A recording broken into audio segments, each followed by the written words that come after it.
Hello, I'm Jenny Luscombe. I'm a facilitator of healing and a passionate advocate for self-healing. I'm just about to do my show on Holistic Radio, which is on Mondays, 5 till 6 p.m. UK time. It would really help me to help others if you would like this video, share and subscribe, and especially share with somebody if you think that what I'm covering today will help them. So my topic for today's show is all about resolving blocks to giving, because if you can do that, you automatically resolve blocks to receiving, which you might not have been able to get to. Thank you very much. Yes, I am. Three, two, one. Hello, this is Jenny Luscombe. This is Feeling is Healing.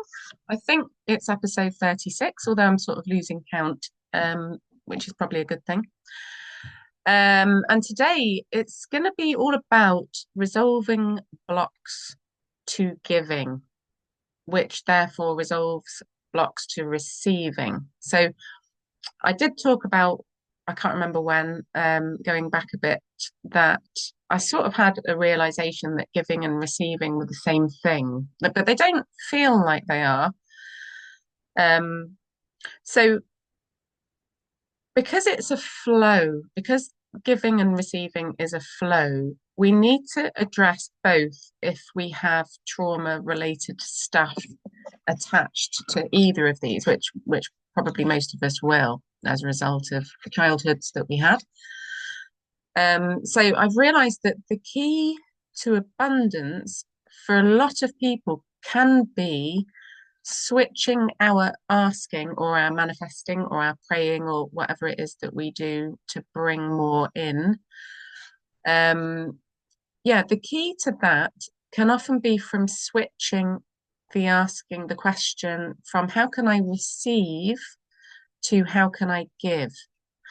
So on the spiritual path, you hear everywhere, all over the place, everyone's talking about receiving, figuring out why we find it hard to receive. And we know that we block that.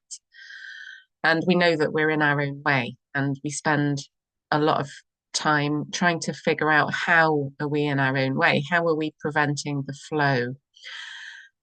So we spend a lot of time trying to work out what's preventing us from this receiving. But if we switch it around and look more closely at blocks to giving, then it gives us a different way of looking at things. And I think it helps to look at trauma every which way to realize as many different things as possible. So sometimes switching it up a bit does help you realize things that you didn't know before.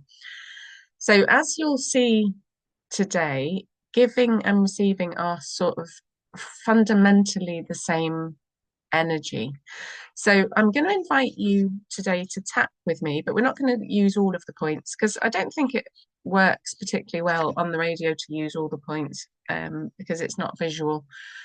And it takes a lot of words to sort of guide as well to tell you where to tap. But if you go to the thymus point, which is on your chest plate, kind of right where you would think about your heart chakra being, so right in the middle, just on the bone there, just gently tap there. So this will help your body tune into what it is that I'm talking about and how this applies to you to help you find the root memory that would be causing blocks to your giving and blocks to your receiving, if that applies to you. So I'm a strong believer in healing through contemplation. So tapping and active listening, which is what you're going to be doing today, is a really good way of doing that. So tapping reduces the cortisol in your body quite drastically by about 50%, some people think. And when you have your cortisol going down to that degree, it takes you out of survival mode. So if you think of survival mode as, on some level, you're in fight, flight, freeze. So that's the amygdala at the back of your brain that is responsible for that. So as soon as you come out of fight, flight, freeze, it flips you into a healing state. So with tapping, it's impossible to be in a healing state and in survival mode at the same time. So when you are addressing a difficult memory or an uncomfortable feeling or a negative emotion, whatever that is, or even a physical problem, a physical pain, a difficult life circumstance.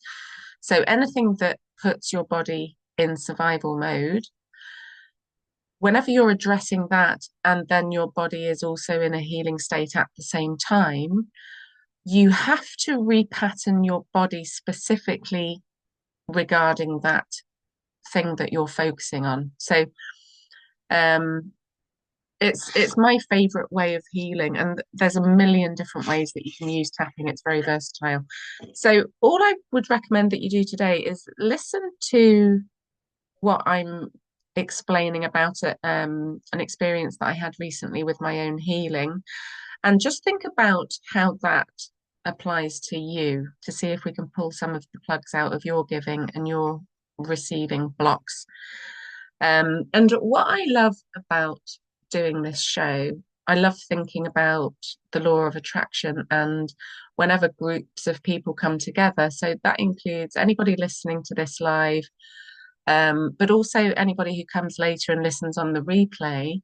Anybody that comes together in that group, we will have something in common. We will have energy in common. Otherwise, we wouldn't have been drawn together to the same radio show. So um, while we're tapping and we're all listening together, we're going to be working on the same things.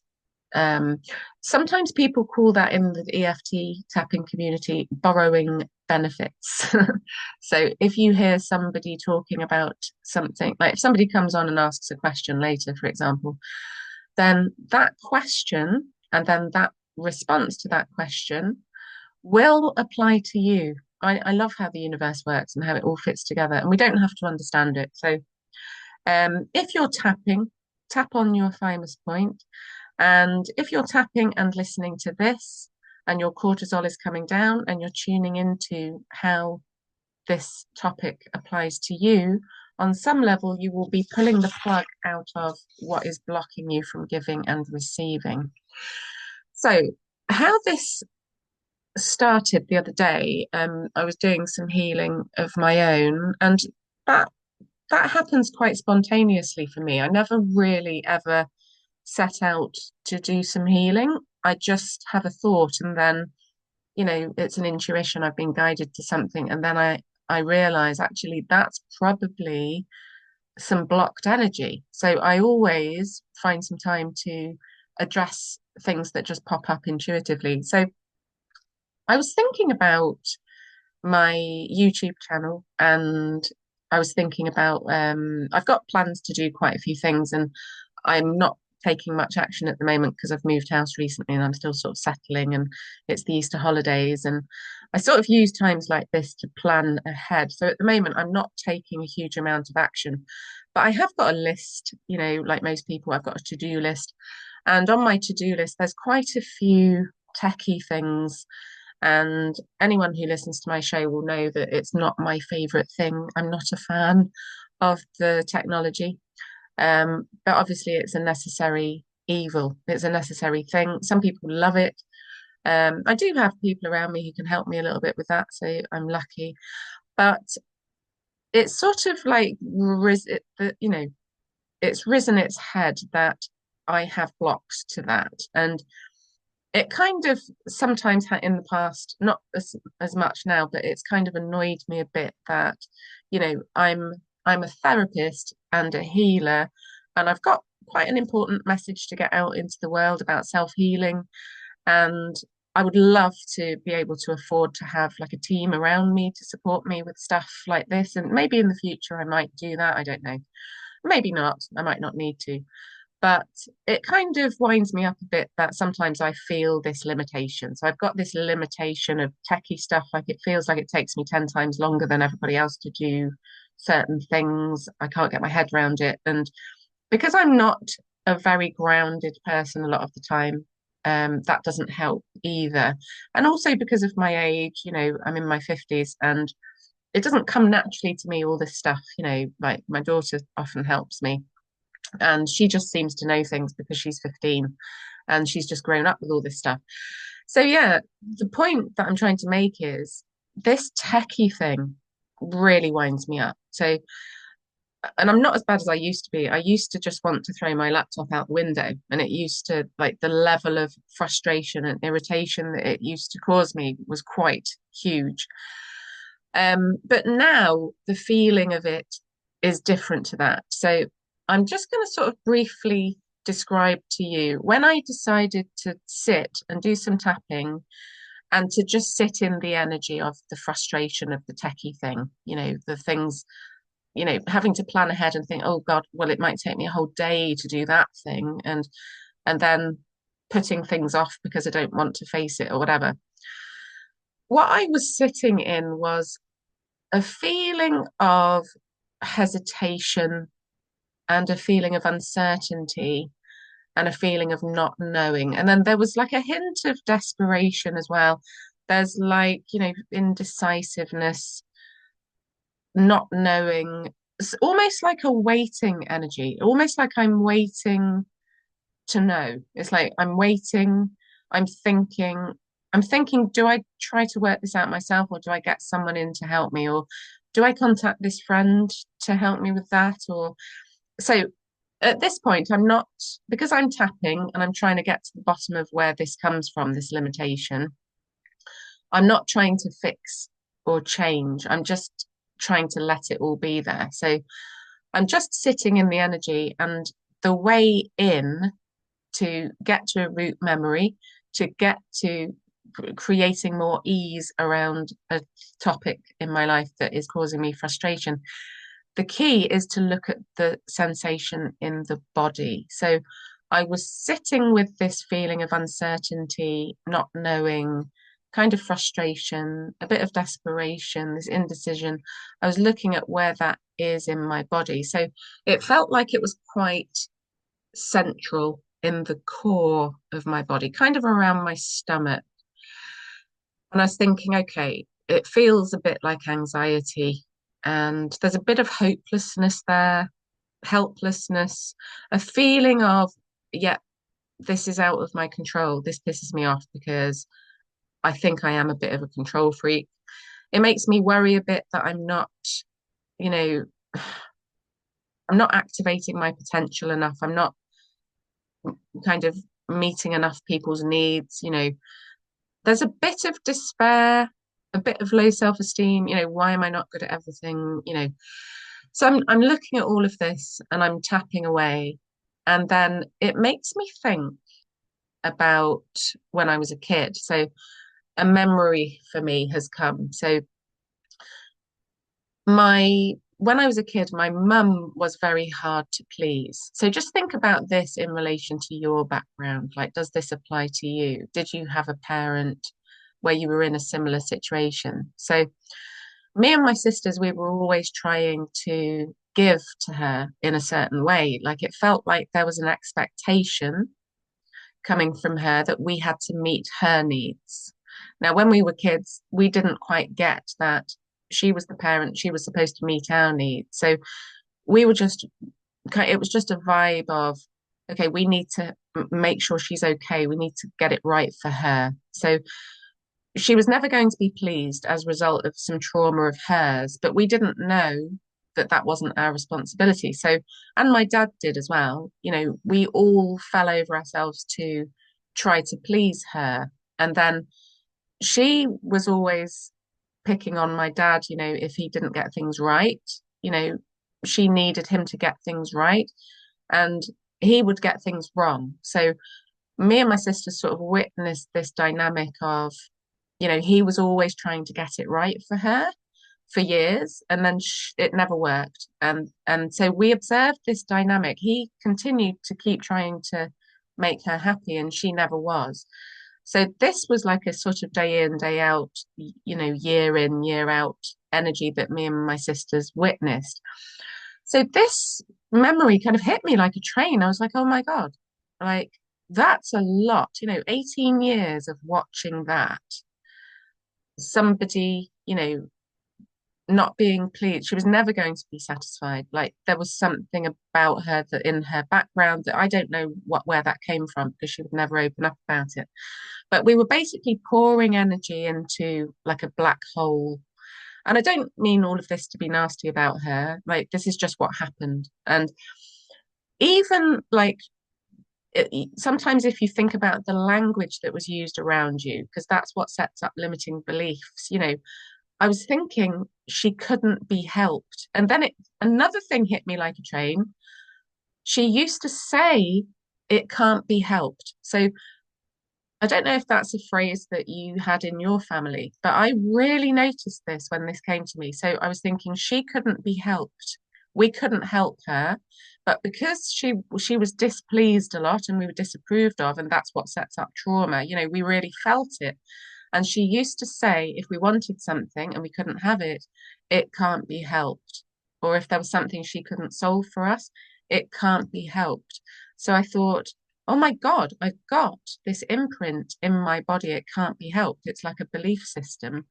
I can't be helped. So that started to ring bells in my head when I was looking at the energy about the techie stuff, this uncertainty, this hesitation, this kind of waiting, this slight desperation, this not knowing. It can't be helped. I can't be helped. So it just isn't true. It's a pattern. So she couldn't be helped. My dad couldn't be helped. Me and my sisters, we couldn't be helped. And then it was even there in the language. You can't be helped. It can't be helped. You just have to put up with it. So I realized that this techie thing probably comes on some level from it was really difficult for me to give help. It was really difficult for me to give in the way that came naturally to me to give. So I was thinking, okay, I want to give what comes naturally to me, which is my understanding of energy, my understanding of trauma, my understanding of how to help people with their traumas and their physical pains and their physical problems and the problems in their lives. So I want to give my natural help, what feels good for me to give, what is my truth to give. But I've got this barrier of the technical stuff, which is not what comes naturally for me to give. I can't be helped in that regard. So it's almost like in the world, there isn't anyone really around me that can help me in the way that I need to be helped. So this is an energy. This is an energy that I'm attracting because I have this unresolved within me. So I hope this is making sense. It might sound a bit bonkers. So it was just me focusing on the sensation in my body about all of this, sitting down to contemplate. So sitting and tapping and contemplating on the physical sensation that the techie stuff, that limitation gives me, that led me to this memory of, okay, I was surrounded by a person who couldn't be helped, where I was stuck in a pattern where I couldn't help that person. And we were all trying to help a person that was never going to be helped, which is like the definition of sanity. It reminds me of that. There's like I sometimes pay attention to Greek mythology, and I think it was Sisyphus who pushed the rock up the hill. And then when he got to the top, the rock rolled down the hill, and then he started to push the rock up the hill again. I can't remember what the main story is. But yeah, that's basically what we were doing. We were pushing a rock up a hill. We were pouring energy into a black hole continuously to not ever get an outcome. So yeah, and this is so like what Luciferian energy is. This is so what the systems are doing to us, getting us all kind of stuck in a loop, like an unsolvable, almost Alice in Wonderland sort of riddle that never comes to fruition. So I thought, oh my God, I could do without this energy. So just sitting with the sensation in my body of this limitation of the techie thing brought this memory. So pay attention while you're tapping to what this is making you think about. So every single thing that you think while you're listening to me, and you're tapping and your body is listening because your body is the archive, just notice what thoughts come for you, what this triggers. And if you have a notebook and pen handy, just write them down. And if you don't have a notebook and pen handy, go and get one. Because this could lead you to a core memory. And when I say core memory, this memory that I'm talking about here, this could be a core memory because this was like an early childhood thing as well as later on. But I hit up against a ridiculously core memory, like even more early than this. So I'll tell you about that in a minute because it might also trigger for you. So I'm not going to say it straight away because if this leads you to where I think it might lead you to, then this is quite big. This is quite big energy. So this could unblock your abundance. Um, so what I did when I found out, okay, the techie thing for me, my block to giving to the world in the way that comes naturally for me is coming from this hard to please parent situation. So I realized there was an expectation that needed to be met.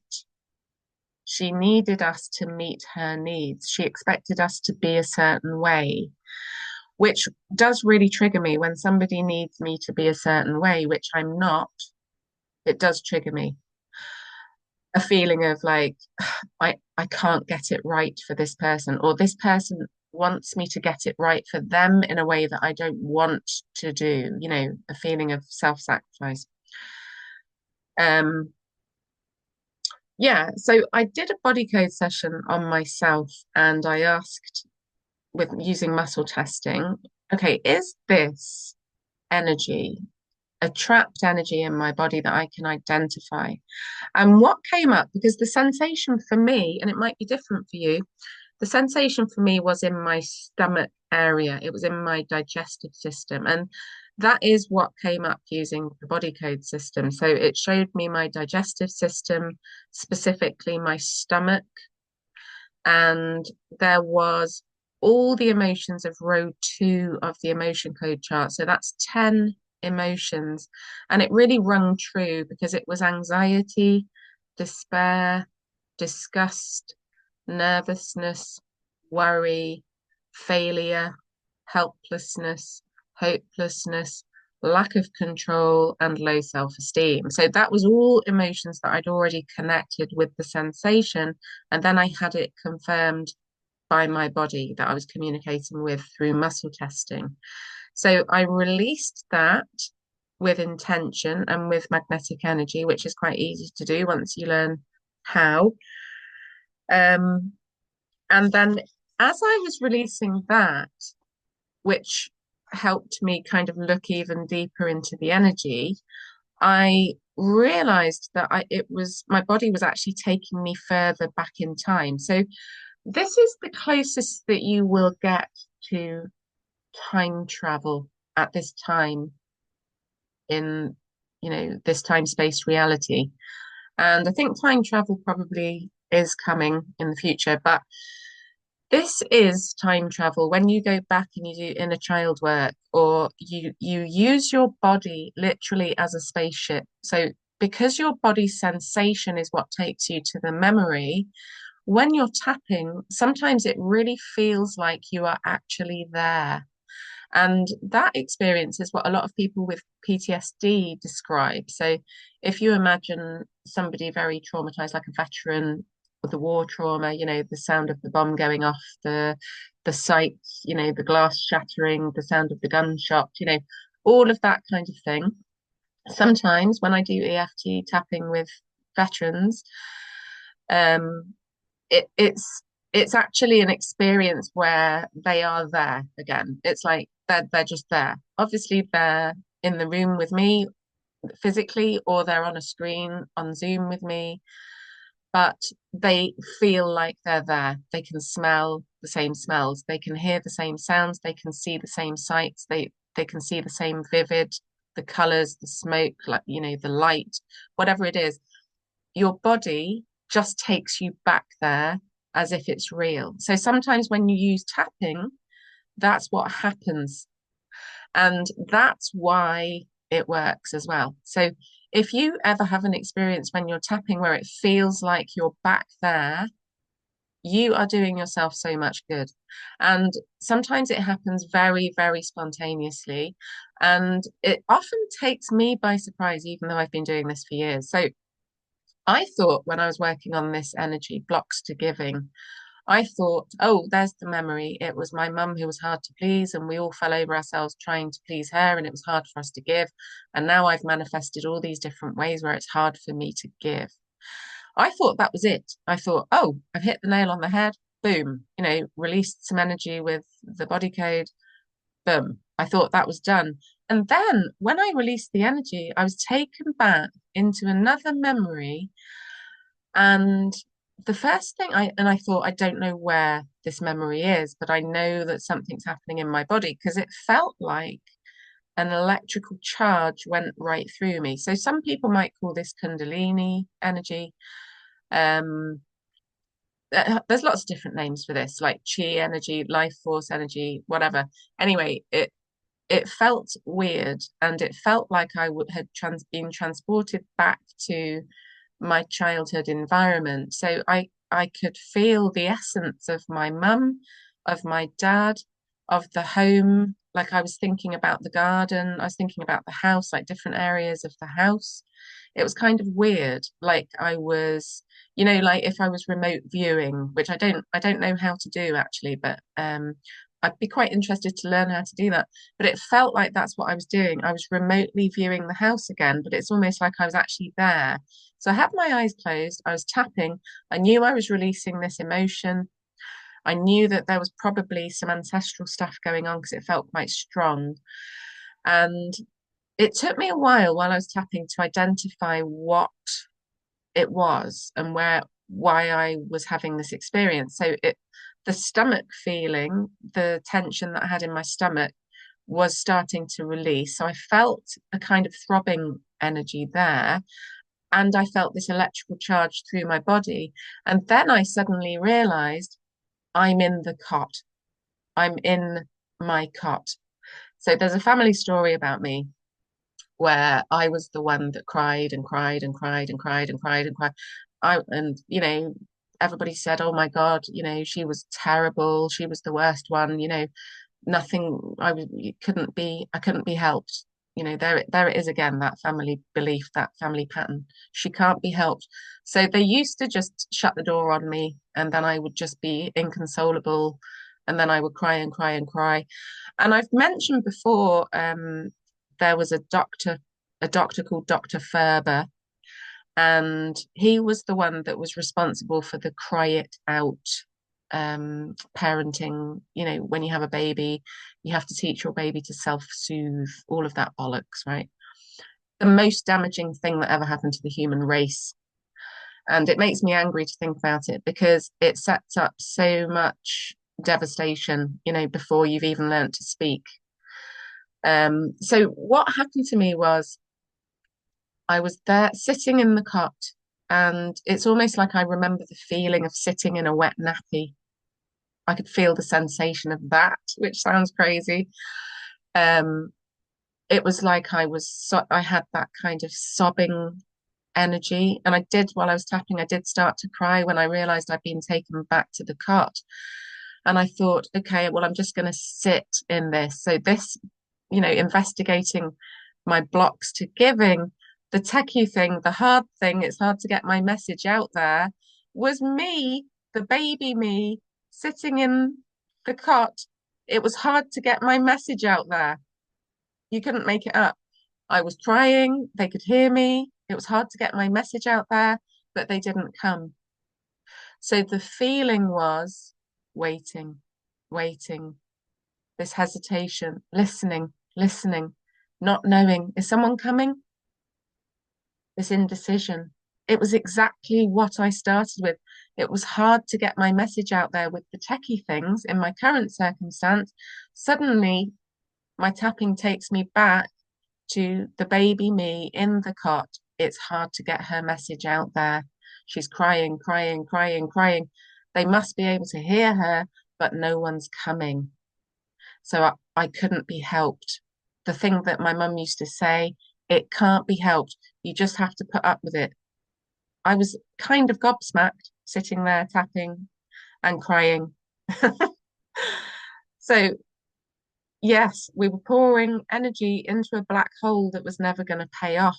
You know, this is really, really difficult energy to resolve. So, I hope this is triggering you, whoever's listening to this. If you can get your body to take you back to the cot, you are winning. And just allow yourself to be in the energy. So the way that I dealt with that, I was quite surprised. I wasn't expecting to go back there. I was quite surprised.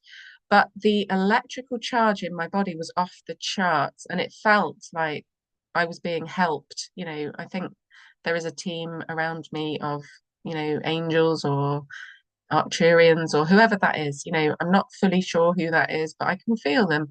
And it felt like I was being helped to properly be in that energy, physiologically. Like my body had to feel that again while I was tapping. So I stayed in it, even though it was really uncomfortable. It was really uncomfortable mentally, emotionally, physically. It was intense. Like I was sitting, crying with that feeling in my stomach throbbing, sweating. You know, it was quite intense. And then it was the electrical charge thing. While I was crying, I had like a massive block in my throat, that throat chakra blocked expression feeling, like might be familiar for a lot of people. That feeling of I need to cry, but I can't cry, or like years of I've tried crying, but the crying doesn't work, and then people just shut you down or whatever. That it was really painful in my throat. So if you're tapping and then you get one of these spontaneous moments where you're taken back, time traveling, your body is just taking the opportunity to feel the thing through. You just have to feel the thing through without needing to fix it or change it. Don't stop it from happening. Just be with yourself while it's happening. So I had to really like help to talk myself down. I was like, oh my God, this is happening. I'm just choosing to be with myself and that baby version of me. And I gently said to her, they're not coming. They're not coming. You know, they're just not. And that doesn't mean that they don't love you. It just means that they were misguided and maybe nobody came for them. And maybe they're having a bad day. Maybe they've had a boatload. They're not coming. And you are going to learn to self-soothe, but it's not going to be until you're 50. So I was helping the baby me feel the me that I am now. So I was saying to her, I'm you from the future, and I've come all the way back to help you with your feelings. And I want to be with you. And I'm choosing to pick you up. And I'm choosing to cuddle you because I can hear you and I know how you feel. And I'm choosing to be with you. And I'm here for you. So if the same kind of memory triggers for you, see if you can do the same. And with any inner child work, any memory that you get that's difficult is an opportunity for you to time travel back to that version of yourself. And I don't want to sort of give you a specific way of doing that. I mean, I have got a self-healing course where I teach people how to do inner child work and parts work, where you can work with parts of your consciousness. But I was kind of reluctant to give a step-by-step thing, but I do give a step-by-step thing but I do emphasize you need to make this your own. You don't have to do the steps that I've done because it is a very personal thing. But all you've got to do is be with your inner child, be with your inner baby, and try not to be in their head looking through their eyes. Try to be the you that you are today from 2025. Try to be separate from them. try to be the observer and the witness of their emotional experience, and then just watch them, but let them know that you're there, and just say comforting things like, I'm here for you. And if you feel the feeling all the way through, it's going to get better. And I'm here to help you do that. And I'm learning a lot about feelings, and I'm coming to help you. And you're not on your own anymore. And I'm not going to leave you. And then just imagine holding that baby, you, or just being present with that inner child version of you. And then just let them move through layers of emotion. There isn't a right, there isn't a wrong.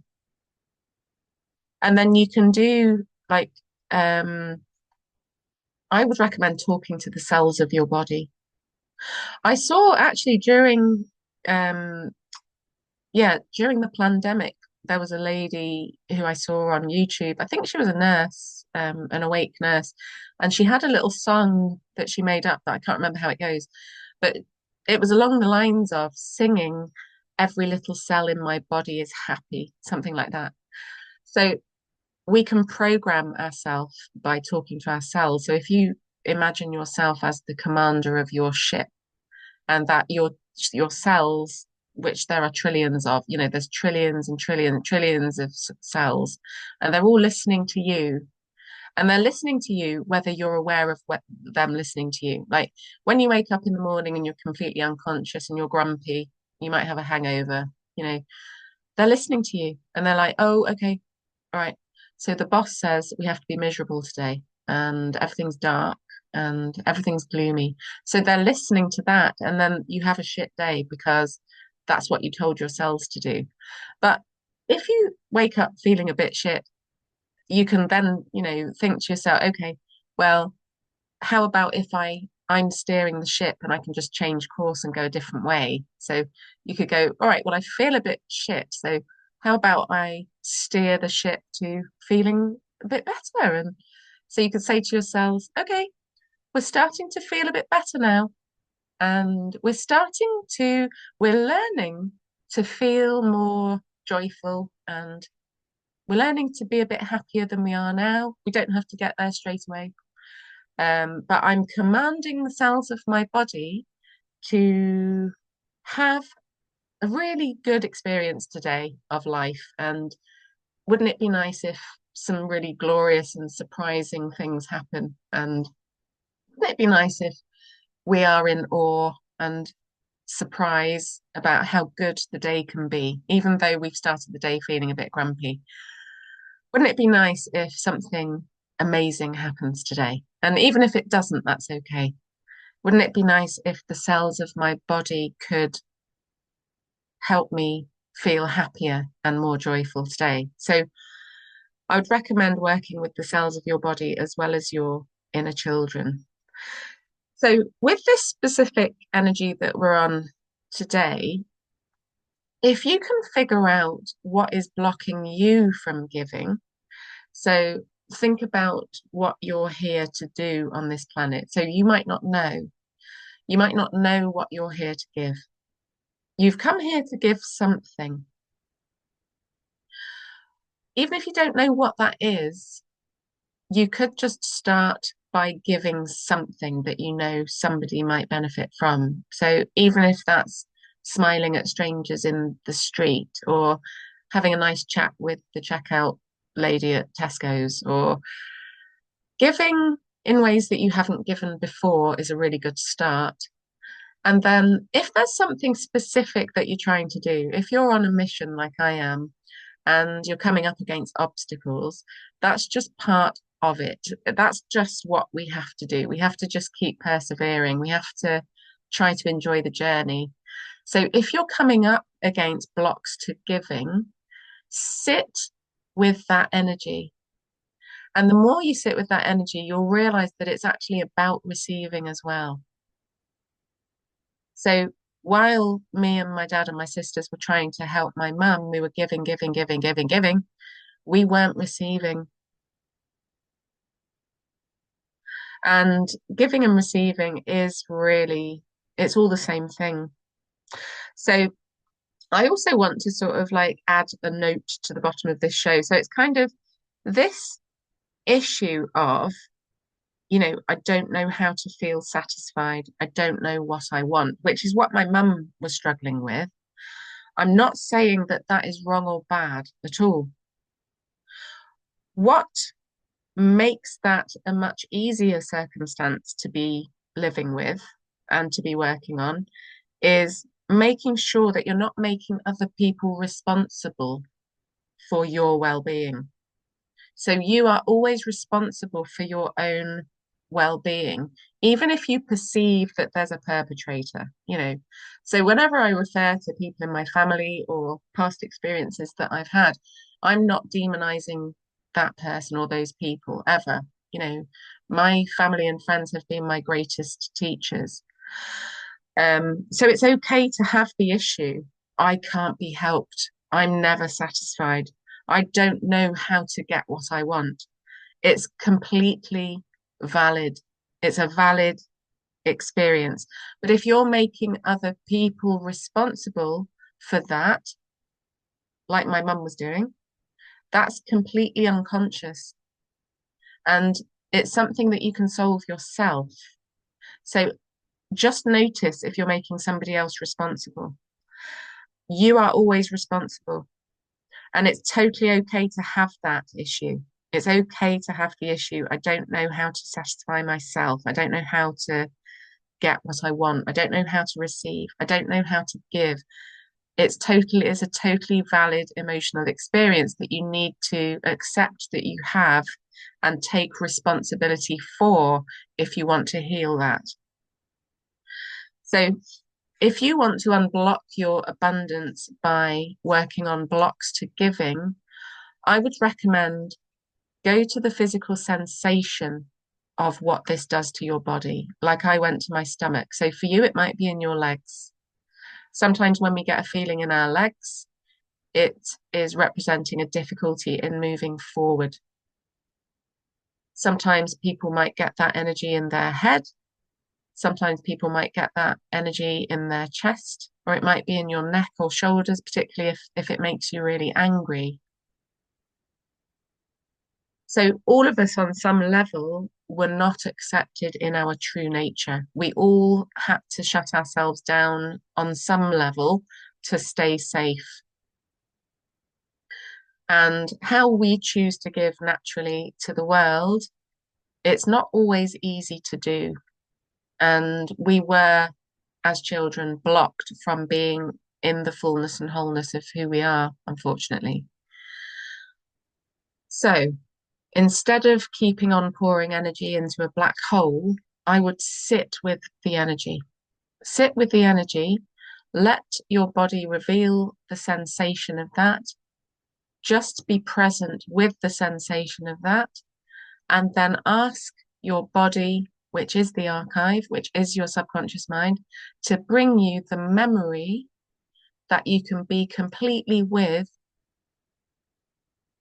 in order to see the situation through. So what happened to me when I was suddenly back in the cot and baby me was crying, it's hard to get her message out there. Just like I'm now, it's hard to get my message out there with the techie stuff. That was the core issue for me. So when I was the baby in the cot, I was crying, crying, crying, crying. It was hard for me to be heard. It was hard for me to give. It was hard for me to express and be heard.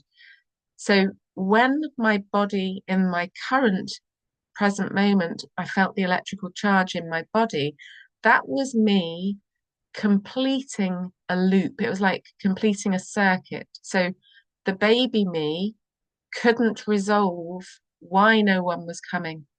She was like, wow, what the fuck is wrong with me?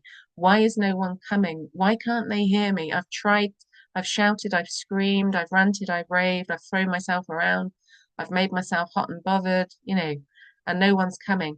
It wasn't resolved for baby me. So when we are in intense pain, emotionally, mentally, physically, and we're being traumatized, which it was a trauma for all of us when we were not picked up when we were kids because of Dr. Ferber.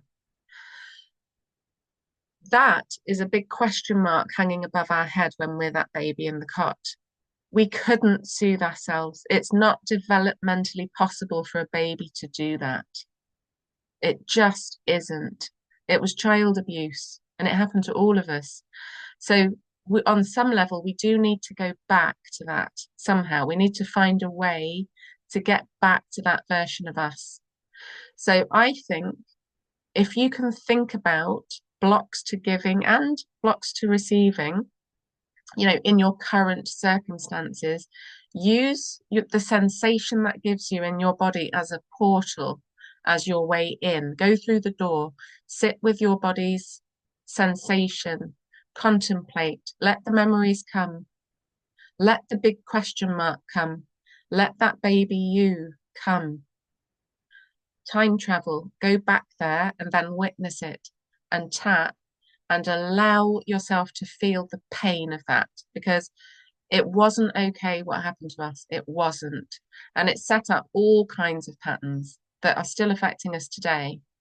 And if those patterns are still affecting us today, they're affecting our quality of life. They're affecting, the ascension that humanity is currently undergoing. So if everybody listening could do that, if we could all go back to the baby version of us, through this doorway of, seeing that we have blocks to our giving now in our current circumstances, we can suddenly be unblocked in our current reality just because we spent time with that baby version of us and we allowed that baby to feel all the way through that emotion until they popped out the other side. Because that baby version of us suppressed that emotion. So, because it was too painful to experience at that time, being that baby in that cot. I wasn't developmentally ready for that, like no baby is. So, because we weren't developmentally ready to self-soothe, but we were expected to self-soothe, we were expected to, because our parents had been misinformed, we suppressed that energy. So we've still got that energy in the cells of our body. So all you have to do is go back and feel it now for that baby version of you. So actually feel that in your body. If you can be brave enough to do that, you will unblock your future. It is absolutely mind blowing. So I'm still working on this. I think there's still more for me to do, but it all happened really spontaneously. And anything like that I share on the radio, it's happened for you as well. It's happened for all of us. So I really hope that you can take this experience that I had to help yourself because anyone can self-heal from anything, you know, and it's not in most people's belief systems that the things they're struggling with physically, particularly, that you can heal that, but you can. And it might ring true to a lot of you, a lot of us are codependent, which is it's just an adaptation. It's a relationship adaptation and it's temporary. But we are all on some level pouring energy into a black hole. We're putting our energy into things that is causing a detriment to ourselves on some level. So that could be smoking cigarettes or some sort of addiction. It could be a dysfunctional relationship. It could be dysfunctional thinking. That's been one for me. That's been one of my main addictions has been, thinking, like dysfunctional thinking. But just think to yourself, how am I giving in a dysfunctional way with my attention? What am I feeding with my attention that is taking me away from myself? That's a really good question to sit with as well. Okay, so I hope that's helped. And I think I'm gonna stop there and then just see if anybody that's here live would like to ask anything. And if you don't want to ask anything, that's okay. I don't want to force anyone to speak if you don't want to. But hello, everybody who's here live. If you want to ask a Hi, question, Jenny. hi. Yeah, I haven't got any questions. I often sit here listening to you, and eyebrows raised most of the time. Like, oh, right, yeah. um, so yeah, any questions that I may have had, you've kind of answered anyway. So Yeah. yeah, thank you very much, and yeah, you keep doing what you keep doing because it's absolutely amazing. Oh, I love it, Andy. It's my favorite thing. And yeah, I just think out loud on the radio, really. But it's great to think out loud and know that it's helping other people. And as I've said before, I want to live in a world where everyone is self-healing and realizing that they can do that instead of getting all kind of like caught up in going and getting bad advice from the health service, which, sometimes it's good, the health service, but a lot of the times it isn't. No, very true. Yes. Well, I think with the sort of giving and receiving thing, one little tiny thing I've done for many years now is I figured out a long time ago that when someone says, "Oh, can you lend me a tenner? Or can you lend me 20 quid? Or can you lend me 50 quid?" and you've got a spare 50 quid to give them or to lend to them, and then you do that, but then you're sat there in expectation of them waiting for them to give it you back. Mm, And yeah. what I realised was that if I've got enough money to lend, then I'm just going to give it to them. I'm Mm, going to lend it to them. mm, And what I found was then there was no pressure on that individual. Now, if I've given it to you, if someone says, "Oh," and it might have been a friend, it might be a relative, it might be one of my kids, and lend us 50 quid. Can you lend me 20 quid? I just say to them, "No, I'm going to give it you." And if at some point in the future, you've got enough money to give it me back, fine. But I'm not expecting it back. yeah. And Yeah. one of the reasons why I sort of came to that was I kept seeing over and over and over arguments over £10, £20 because someone said, "Oh, I lent you 20 quid like a month ago. You still haven't given me back." Yeah, that's so brilliant, Andy, because you've completely changed the energy and that expectation, that conditional love, we were all traumatized by that on some level. The conditions, it's a terrible thing because it causes so much friction, doesn't it? And relationships break down because of stuff like that. And Yeah, yeah, and it might only be 20 quid, but it's a tiny little friction that builds and builds and builds. yeah, And, it causes major arguments. People fall out over some of the nothing. So dissolve that future friction. Just give it to them. If you've got it yeah, to lend to them in the first place, yeah, and we're not talking thousands of pounds, I'm talking, 20 quid here, 30 quid, 40, 50 quid, £100 maybe. But if you've got it to lend them, then mm, give it to them. yeah, And with no expectation. And that yeah, way, then, if they don't give it you back, fine. yeah, You've accepted. You've given them the money. You've made that choice to give that. If at yeah. some point in the future they give it you back, bonus. Yeah, yeah. And I think the reason why that sort of thing causes so much trouble, and most people might not realize how deep it goes, but it triggers everybody's buttons. It triggers everyone's self-value. You don't care about me because, you treated me like I don't matter. And yeah, like anything to do with money, it always triggers people's own value or lack of value, and then judgment as well. Oh my God, it's just like a never-ending loop of pain. It is, yeah. But no, So that's yeah, brilliant.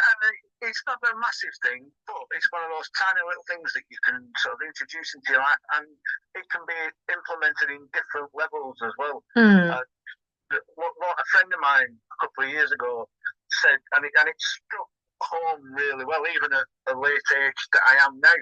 It struck home that what she said to me was it allowing somebody else to give you a gift is a gift in itself of you giving by that's saying, it. Yeah, let it, yeah, So yeah, when someone else says to you, "I want to buy something," or "I want to buy you, it's your birthday, I want to buy something," don't refuse. yeah, Don't say no yeah, point blank. Just say, okay, yeah, okay, whatever you want, yeah. And that, again, that's sort of where the birthday tree project thing sort of came out of that as Yeah, well. yeah. And like what you're making me think about as well is, relate in relationships. So whatever relationship that is, with your partner, with your boss, with your kids, with your cousin, whoever it is, like a healthy relationship has this beautiful sort of reciprocal giving, receiving. Like there isn't a take, and a give. Like it's a beautiful sort of balance. You know, if you can find people to have relationships with who want to give the things that you need. So if you can get your needs met by a person who wants to give in a certain way, because that is receiving to them, like an example would be, sometimes a man, like men, would love to protect a woman, but feminism means that a lot of women take offense to that. Do you know what I mean? But for some men, they would love a woman to receive their intention for protection, right? For them, giving in that way would be receiving to them. They would be like, oh, that's like the thing that I desperately want, right? So that's the key to relationships, in my opinion, is look at what your needs are. I think what you're describing there is chivalry. Yeah, yeah, It's one of the yeah, simplest things that a man does for a yes, woman on a yeah. stupidly simple level is opening the door for a woman. Yeah, yeah. So if women And I let know, men do that, like the world would yeah, be a better I know place. itself it might seem innocuous and it might seem meaningless and not Yeah. really. But what that man is doing is holding that door. He's in himself he's giving liberty so that the woman doesn't have to struggle with the door, even though she might not struggle with it. Mm, But then she's receiving that gift of chivalry from him. yes. Yeah. Yeah. And it does, so, to some people this might sound like an insane conversation. It's like, really? But like there's so much in there. There's so much in there. But yeah, I just think that if we look at what our needs are, and then if we can find people who want to give to us in the way that meets our needs, but also meets theirs, we are winning. Absolutely. That's compatibility on steroids. There's another thing that you can do as well, small things, and I've done it for a while now. And what I do is one of my guilty pleasures is Amazon. And what Amazon gives you the ability to do is send items that you purchase on Amazon to somebody else. Oh, Now, that facility allows you to send anonymously a gift through the post to someone. It might be a neighbour, it might be a thank you to a friend, it might be a relative, it might be a surprise that you want, that no one was expecting, but you've sent them X, Y, Z. Might be a neighbour, friend, relative, whatever it might be. But because it's anonymous, you are doing the giving.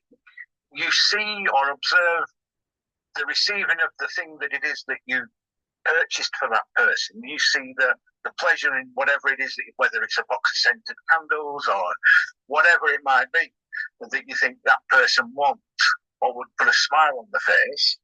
And yeah, that's a great way of doing something without taking acknowledgement. yeah, yeah, as well. yeah, exactly. Without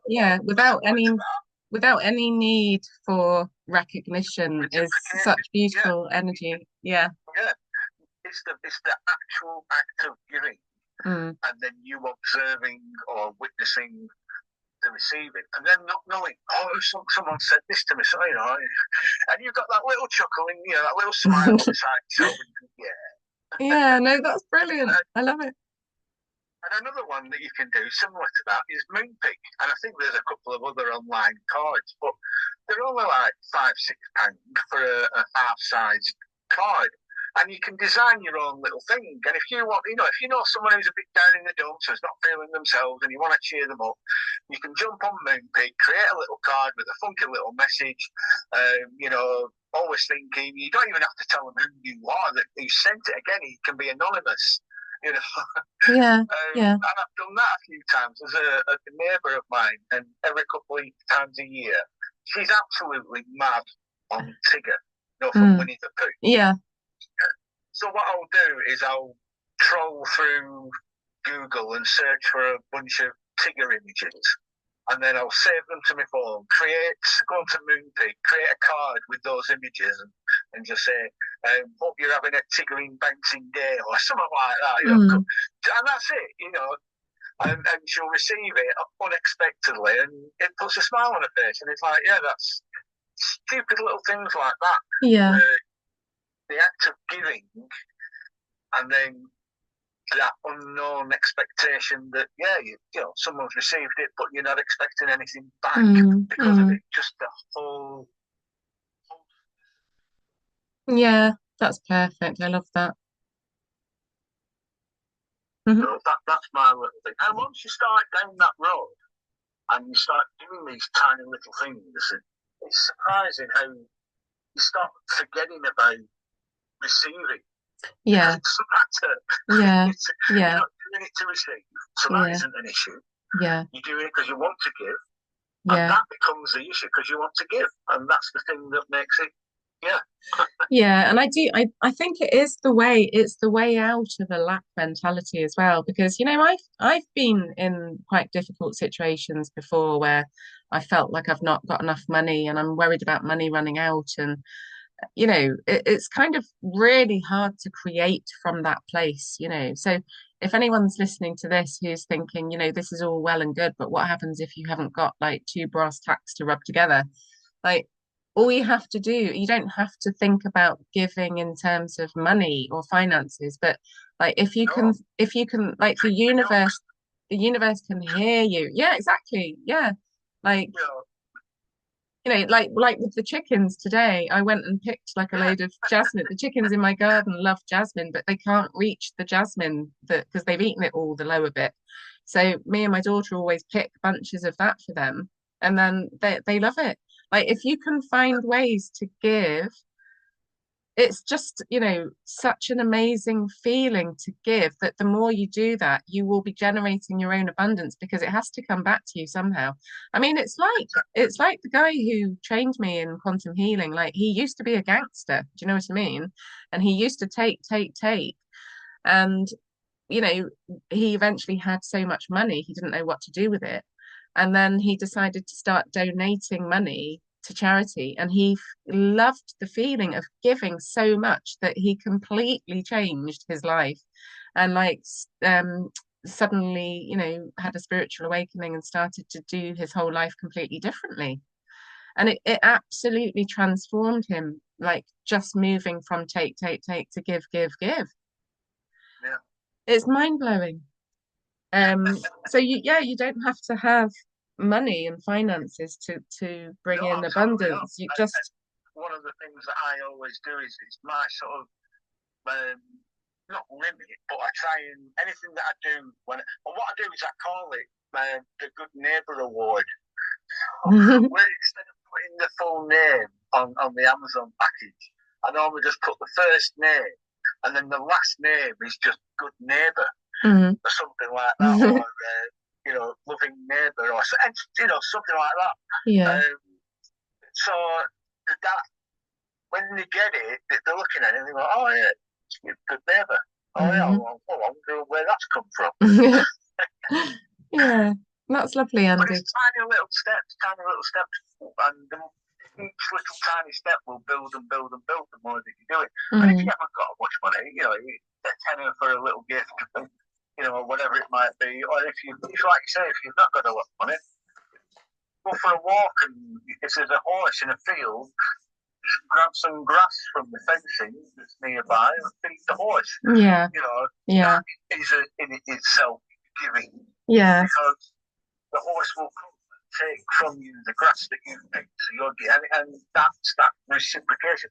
So there's loads and loads of little tiny things like that you can do. Yeah, and I kickstart that giving thing. like I really like sort of law of attraction games. Like if you can make it into a game as well. Like if you're really skint and you're really struggling and you're worried about money and stuff, like if you can just say to yourself, get up one day and go, right, I'm gonna have an experimental day where I'm gonna just see how many different ways I can, do acts of love today, smile at a stranger at a bus stop, or, how many different ways of giving are there? I'm just going to go out into the world with the intention of doing that and being that today.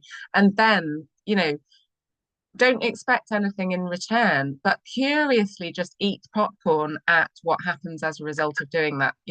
What is going, I wonder, you can just say, I wonder what the universe is going to show me, happen. I wonder what will happen. And it's not about, I wonder what I will receive.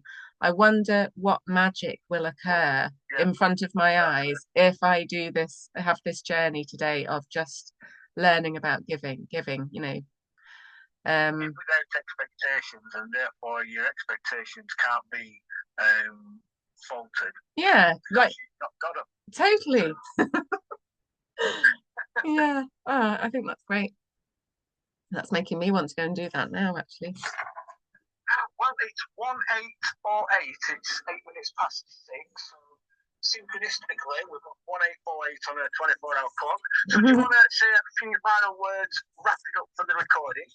Okay, yeah, I'll do that. So I'll do a little recap. So today I've taken you on a little journey of how I was looking at blocks to giving. I felt like it was hard for me to give because of my techie block. So by focusing on a current thing for you that feels like a block to giving, I then looked at the sensation in my body and I was tapping on the center of my chest, on my thymus point, just to let the sensation take you to a memory. And then from that memory, just look at it every which way and just wonder why your body has given you that memory. See the connection with how it's somehow related to a block to your giving. And then just see if there are any earlier memories and just follow the feeling, follow the memory. And then if you do get back to quite an early version of you, just be with that part of you. And just know that if the energy gets intense in your body, it will end. It's you completing a circuit. So it's you feeling the energy that that baby version, that young version of you needed to feel, but they couldn't because they suppressed it. So you're always, when you do inner child work, you're always completing a job that needed doing. And that's why your body took you to that memory. So this is a very natural, organic process, and it is life changing, especially if you make it a practice. So just try and keep it simple. There isn't a right way, there isn't a wrong way. Just have a go. You can't lose, you can only gain. All right. Thanks, everybody, and I'll see you next week.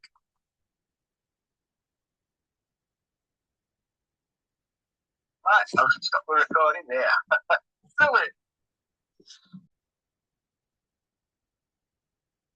Thanks for listening, everybody. If you would like further information about my self-healing course, Free Therapy Forever, a crash course in sovereignty, self-healing and self-mastery, then have a look at my website. It's JennyLuscombeEFT.co.uk/courses.